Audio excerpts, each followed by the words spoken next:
I can tell you right now that every single person watching this video has their own unique story about growing up. No matter what, there is something about your story that didn't make it like anyone else's. With the movie Boyhood, it's not going to be as popular as the other movies out there right now. For instance, Guardians of the Galaxy. Why? Because Boyhood doesn't have all the typical action and explosions like most movies do. It is simply the story of a boy living his day-to-day life. But what makes this story truly something is that you can relate your story to his. Thanks so much for watching Johnnie June Reviews. My name's JJ, Johnnie June, whatever you want to call me, and let's get started. So as I previously stated, this story is about a boy growing up, starting from when he's 6 years old going all the way until he starts college. With that being said, you see this boy struggle with hardships, how he deals with his family, what friends and girlfriends he makes along the way, his outlook on life, and many more other details to make up his story. Seeing all this really allows the audience to relate to a specific thing in his own story, allowing them, us, to get attached to the characters. But what really makes this movie stand out like any other movie we've seen before is that the whole movie was being filmed over a span of 12 years. So that means they used all the same actors right up from the very beginning, right until the very end, allowing us to see the actors physically change into the age they are and their character becomes, leading me to become more in tune with the movie because I'm really interested to see them grow. What made this movie really cool for me though is that the fact that his time period of growing up was almost exactly lined up with my time period growing up. Don't worry about it. Looks like you used the bumpers. You don't want the bumpers. Life doesn't give you bumpers.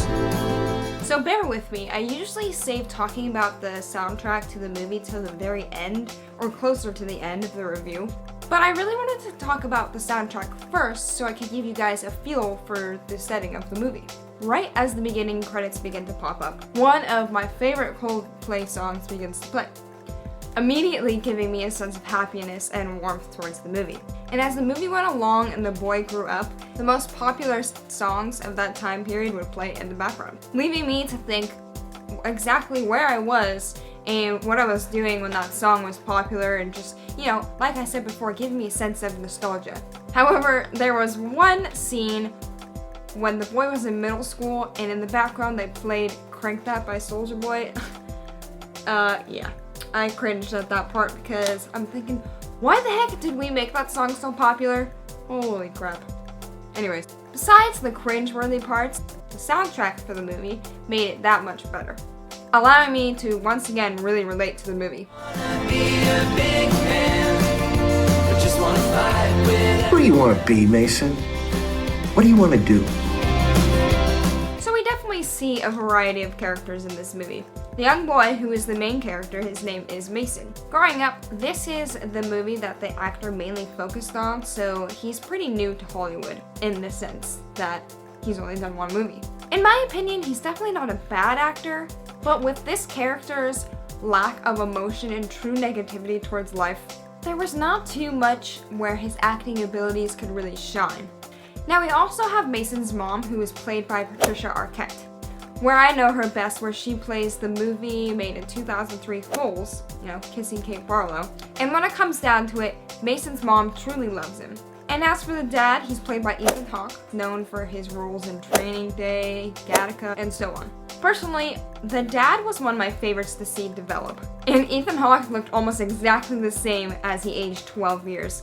The facial hair changed, but he looked the same age the entire time. To be honest with you guys, in all of these reviews, I do everything in my power to make sure I don't spoil any of the movie. In this case, it's more challenging to get in depth of the characters, considering the fact that the whole movie is based on how these characters develop throughout life. So you'll have to see this movie if you want to see how those characters develop and how you could personally relate to one of them, or just the story alone. Mom. Have you been partying? A little bit. Oh, okay. Overall, I really liked this movie. Some of the best movies, in my opinion, are where you can truly relate to the characters in some way or another.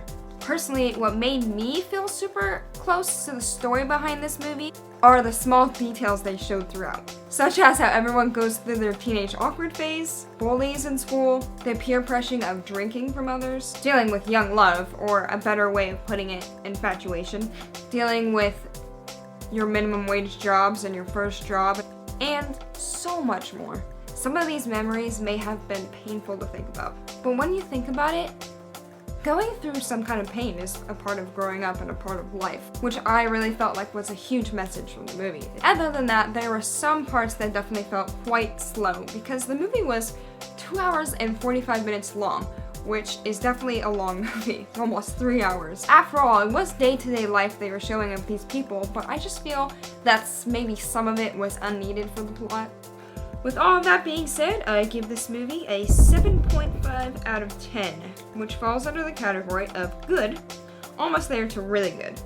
Well, that's about it. If you are interested in my rating system, all you have to do is scroll down and you'll find it in the description box. If you want to stay tuned for more movie reviews like this, please subscribe, and I will see you next Thursday.